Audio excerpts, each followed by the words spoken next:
De volta com pesquisa exclusiva. O Instituto Atlas Intel nos passou hoje uma pesquisa que, entre vários pontos, tem avaliação do governo Lula, mas ela também testa qual o candidato que hoje, a preço de hoje, gente, seria o preferido em cada campo político para 2026. A margem de erro é de 2 pontos percentuais para mais ou para menos. Vamos dar uma olhadinha? Primeiro, o campo da esquerda.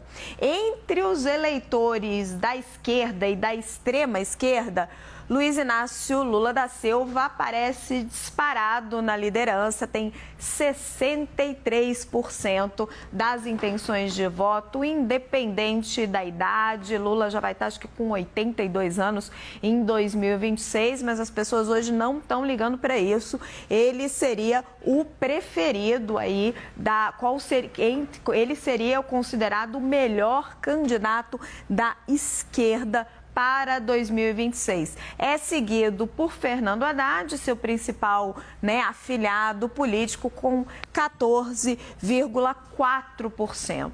Os que responderam outro nome somam 9,3%. Tem um recall aí de Ciro Gomes com 3,7%, ele que já foi candidato várias vezes. Camilo Santana, ministro da Educação, 2,8%. Rui Costa, ministro da Casa Civil, e Marina Silva, ministra do Meio Ambiente, aparecem com 1,7% e 1,1%, respectivamente. O senador Jacques Wagner com 0,4% e o ministro dos Direitos Humanos, Silvio Almeida, com 0,2%. 3,4% dos eleitores responderam não sei. Entre os nomes de centro, entre os eleitores de centro, centro-direita e centro-esquerda, a resposta outro nome tem 38,6%.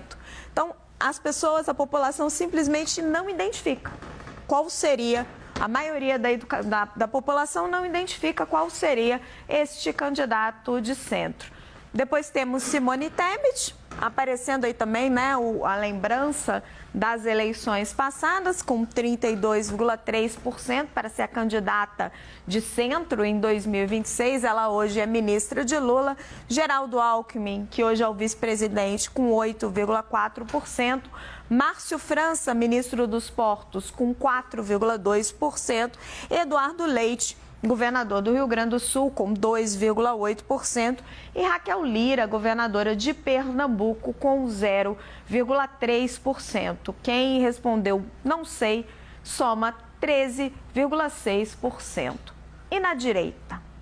Se nós olharmos na direita, e aí estamos medindo entre os eleitores de extrema direita e de direita, o nome de Tarcísio de Freitas, governador de São Paulo, tem 60,1% das preferências. Essa é a primeira pesquisa desse tipo que é feita depois que Jair Bolsonaro foi declarado inelegível pelo Tribunal Superior Eleitoral. Então, o nome dele não está aqui, ele não vai poder concorrer. Então, a gente percebe, eu estava conversando com o pessoal que fez essa pesquisa, um desembarque de Jair Bolsonaro para uma eventual candidatura de Tarcísio de Freitas. É um percentual bem expressivo, 60,1%. Em seguida, temos Michele Bolsonaro, mas com um distante 17,9%. O governador Romeu Zema, de Minas Gerais, tem 8,6%. Ratinho Júnior, 2,2%. O Flávio Bolsonaro, filho de Bolsonaro, 2%. A senadora Tereza Cristina, que tem sido cotada também, Magno Malta e Ronaldo Caiado, respectivamente, com 0,8%, 0,5% e 0,3%. Não sei, foi a resposta de 7,5%. A Atlas também testou a aprovação e rejeição de líderes políticos. E aí, de novo, o Tarcísio aparece com destaque. Ele conseguiu 54% de avaliação positiva, superando o presidente Lula, que também tem uma avaliação positiva importante de 51%. E a avaliação negativa dele, está em 26%. Lula, que é mais conhecido e tem uma rejeição maior, está em 46%. Tem também aqui outros testes, né? Simone Tebet com avaliação positiva de 45%, negativa de 48%. Fernando Haddad, 43% positivo, 51% negativo. Jair Bolsonaro, 43% positivo e 51% negativo. E, por fim, Michele Bolsonaro com 43% positivo e 49% negativo. A imagem dela muito colada na do marido. O Instituto Atlas Intel coletou respostas de 3.222 pessoas entre os dias 2 e 4 de julho. A margem de erro é de 2 pontos percentuais para mais ou para menos. Leandro Rezende, Renata Agostini. Leandro, Renata, começa com você. Esse embarque da direita numa eventual candidatura de Tarcísio, será que ajuda a explicar, quando a gente olha os dados da pesquisa, essa rusga que está surgindo entre ele e Bolsonaro? Bem, desde que ficou confirmada a saída de Bolsonaro desse jogo eleitoral, né, já muito antecipada condenação de Bolsonaro e a inelegibilidade de Bolsonaro, que começou-se a discutir, então, quem poderia ocupar esse espaço. No meu entendimento, mais do que Bolsonaro escolher alguém para passar essa faixa, nós temos, nos próximos anos, uma disputa por um espólio, ou seja, um espaço que fica vago e, portanto, alguém há de preencher.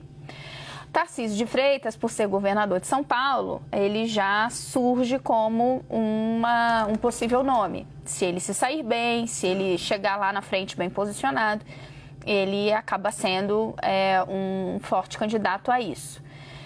Carregando uma bandeira do bolsonarismo, talvez deixando isso um pouco de lado e se colocando como esse nome de centro-direita, é um percurso que ainda teremos de ver que se ele vai, o caminho que ele vai escolher ou não.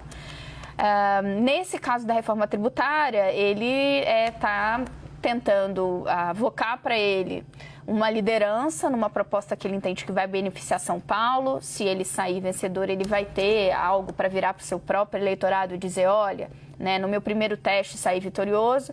E o que ele tem que fazer é não deixar com que os interesses de Jair Bolsonaro, que nesse momento parece ser, ocupar esse espaço de líder da oposição, atrapalharem.